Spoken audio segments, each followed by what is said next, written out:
Today I want to talk to you about what's in this box. You may have read the title, so you may already know. But if you look on the front of the box here, it says ground cargo only. Big hand saying don't put it in there. Down here it's got lithium batteries, catching on fire. We know it's got lithium batteries in it. We know it's a fairly big box. So let's see what's in it. I'm not one, as you know, for unboxing videos. But this video is the start of a series that'll take you from opening this box to making a cable cam that will suit what's in this box and a lot of other similar devices, and also show you some techniques of getting the most out of what's in this box. Kids, don't use a sharp knife. Adults, no problems. So normally we just, when you cut the box, don't shove it in there, put your finger just a little bit, quarter, 6 mil, then that way you don't slash what's ever inside the box. And here we go with the box. So what is it? Box within a box. It's a Ronin-S from DJI. Sealed with the DJI label. This was purchased off eBay but from a local supplier. And it's supposed to come with a DJI warranty, and it's supposed to be not to be a grey import. They always spend a lot of money on fancy boxes. I would prefer that money to be in my pocket than theirs. So inside at the bottom of the box is a little package. So make sure you get that out of the black box. If you buy DJI stuff, you often know that the manuals are atrocious. So okay, we'll zip through here.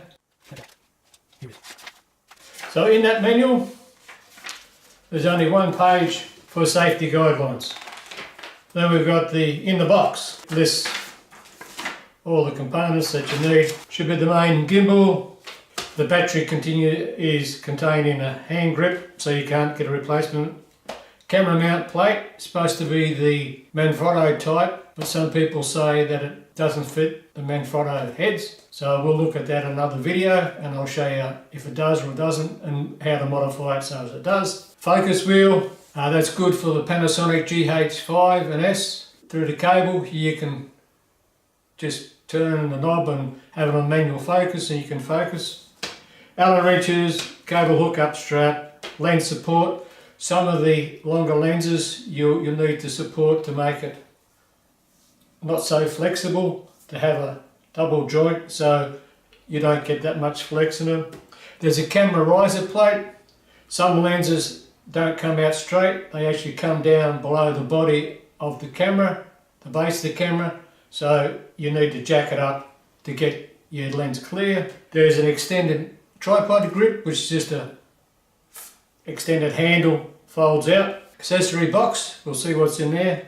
Storage case and a 240 watt USB adapter. So that's what's supposed to be in there.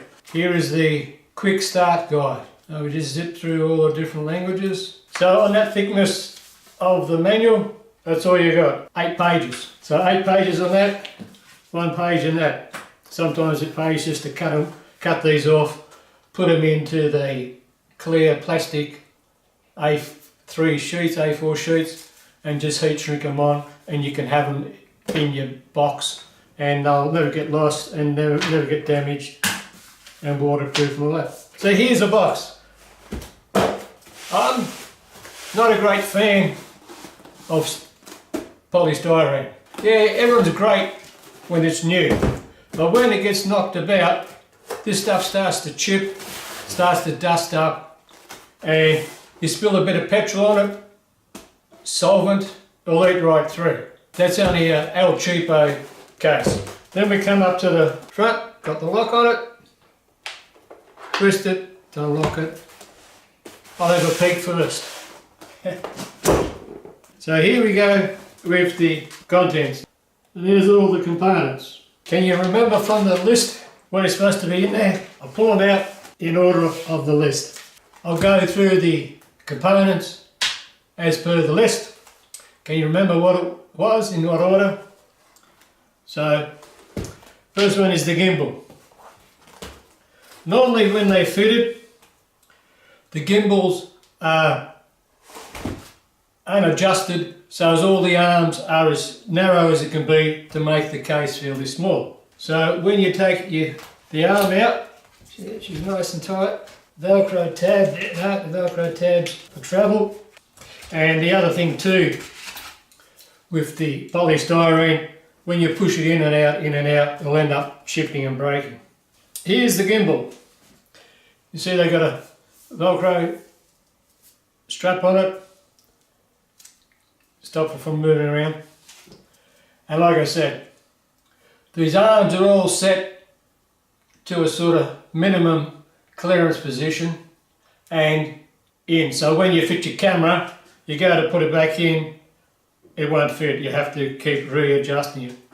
Now, one of my biggest gripes about all these types of gimbals is they say they're 360. Oh yeah, 360 here, 360 there. And then you think that's great. Just take the Velcro strap off. And I'll show you exactly what I mean.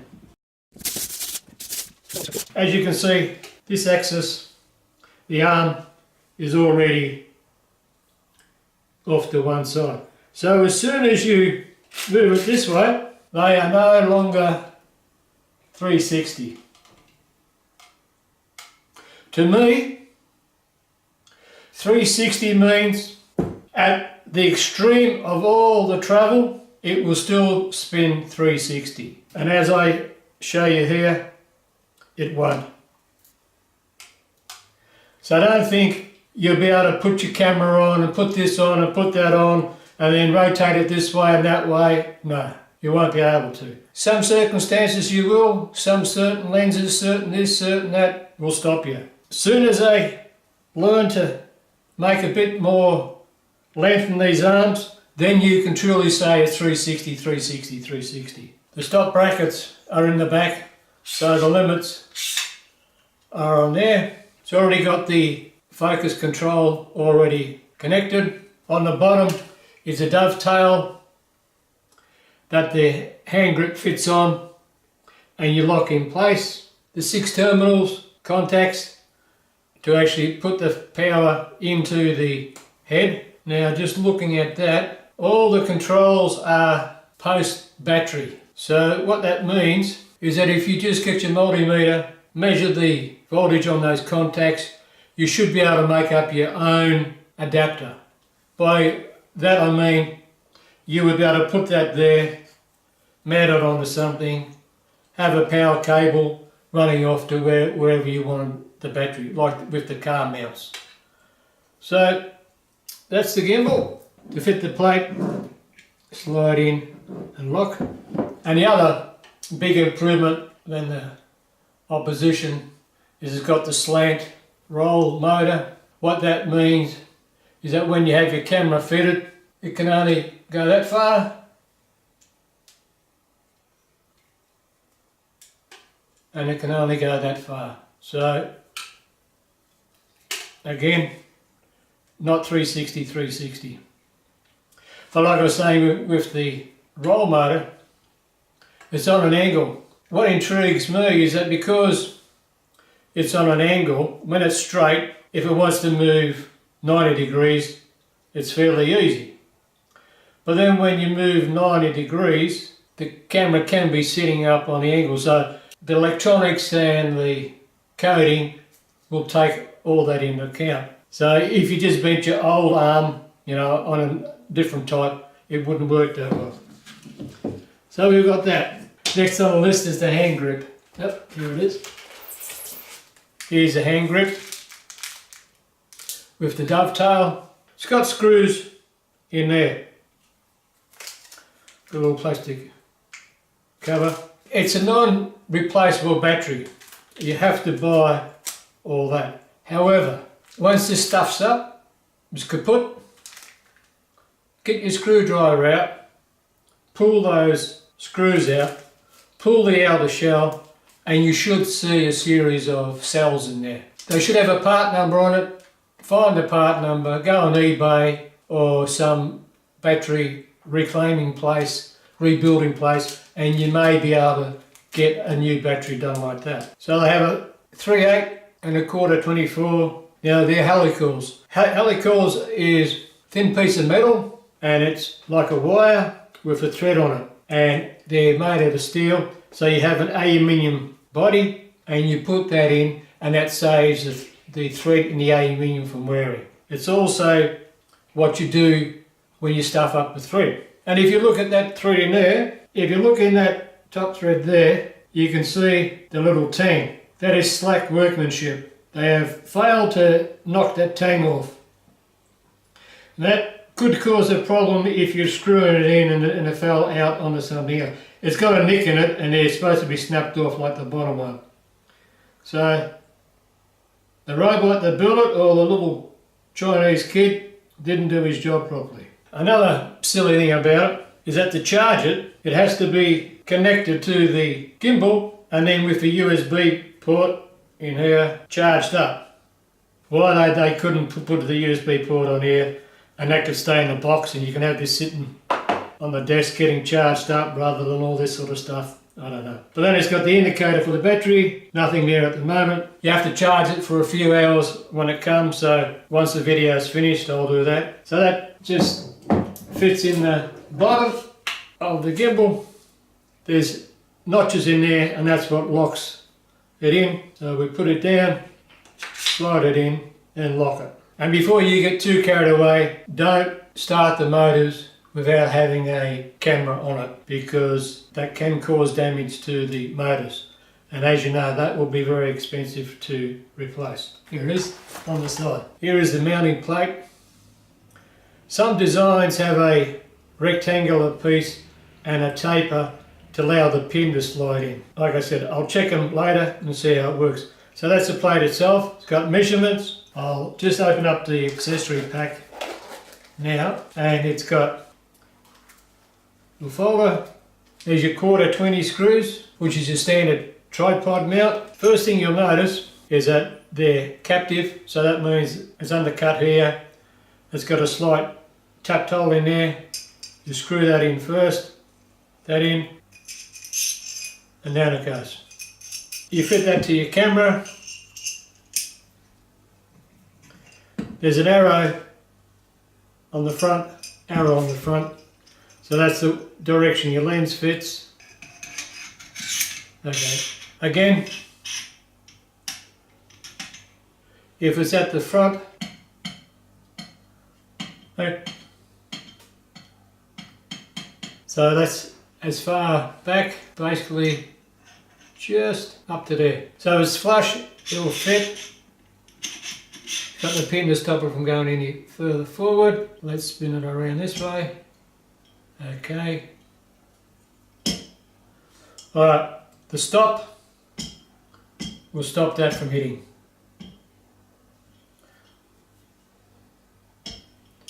So if your lens is, say, here, you should be right. On a lot of videos, when they set up, and I'll show you how to balance it later, they say, oh, you know, you have to pull it apart and all that. What you do is, once you mount it, you set it all up, you slide everything along, you balance it, then get a sharp scraper, skewer or something like that, and then just scratch a mark on each position for that particular lens. So then when you take it all apart, you only just have to then push it back up to the mark and you're done. And you can put a mark on here for your short lens, and then when you adjust it for some other camera, you can put a mark on the other side.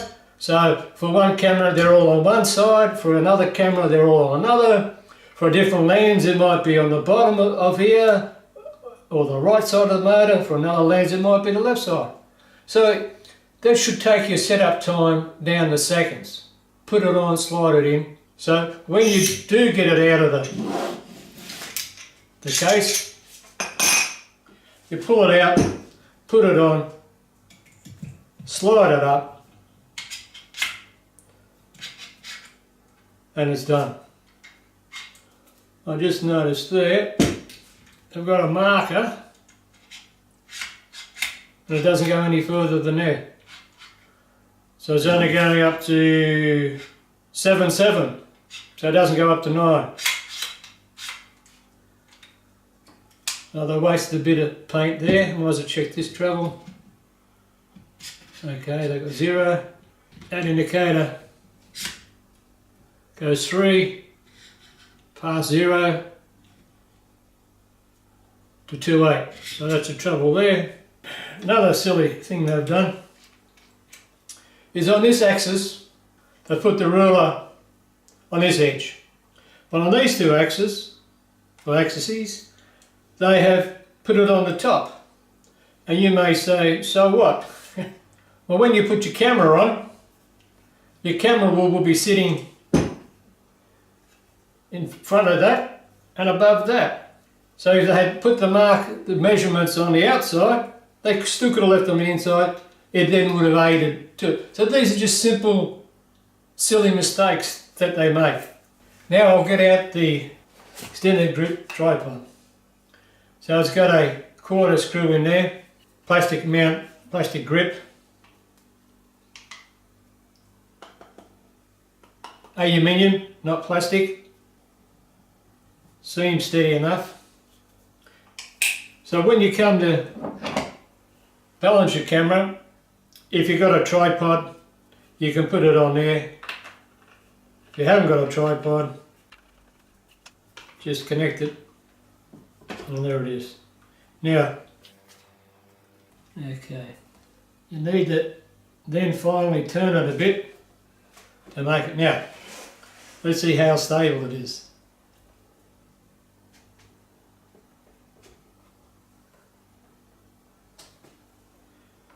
Semi-stable.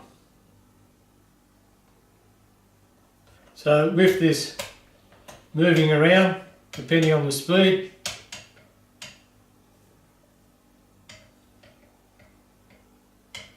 as you can see, it is an easy tripod to use, but not a very secure tripod.